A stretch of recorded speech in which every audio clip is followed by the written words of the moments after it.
So this topic is very important for me to talk about, and I'm probably going to have a few people upset at me, but I really have to talk about this because it's just something that has been happening so much to the point where I've had to put this in my contract. And I'm sure a lot of wedding planners out there can relate to this because I do have these conversations with my planner friends and we're all on the same page.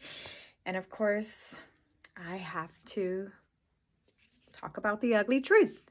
So, before we get started, there is a difference. Believe it or not, I didn't know this until I was further along in the wedding industry, but I learned that there is a difference between a florist and a floral designer. A floral designer is going to really cater to bringing that vision to life, sharing their experience and expertise as to colors, what works, what doesn't. Price-wise, they're probably going to be a little bit more expensive than a florist. A florist is usually, creating floral arrangements for all type of occasions. They're probably at a floral shop. Anywho, here is what has been happening. So when I work with floral designers, they are very detailed. They are all about the customer experience. They are there from beginning to end. They do their own setup. They do their own repurposing. They come back at the end of the night to do their own breakdown. So everything is pretty detailed and it's like a full service, right? I love the full service experience from a floral designer, and I love how they understand the importance of doing your own setup and doing your own breakdown. And here's why. If I do your setup, you're pretty much accepting the fact that your pictures, your work is going to fall in my hands. And at the end of the day, we don't want that. We want these photos and these flowers to represent who you are. And I also don't want to be responsible for breaking a votive, or I don't know. I just don't want that responsibility.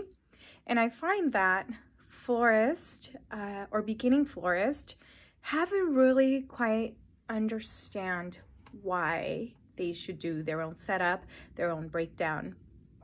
And I have been getting a lot of florists that expect me to do the setup and or to do the breakdown. And I already have a ton of things that I have to worry about. And so for me, it's like, okay, if you're expecting me to do your setup and your breakdown, then that's when it really upsets me. If I'm offering my help, then there's that big difference. It's the expectation versus me helping. My message is like, please educate your couples as to why it's important that they do pay for that setup and breakdown fee. I now, in my contract, it says that if I have to do anything floral related, I am going to have to charge because it's not work that I signed up for. I think that it's all about like elevating your business and that experience for your couples. And I think that if you educate them as to why it's important that they don't opt out on that breakdown fee or setup fee, it would really make such a big difference. So I just had to get that off my chest. I'm sure there's a lot of planner friends out there that can relate. Let me know your thoughts. Let me know if you're a florist, a floral designer, what your thoughts are.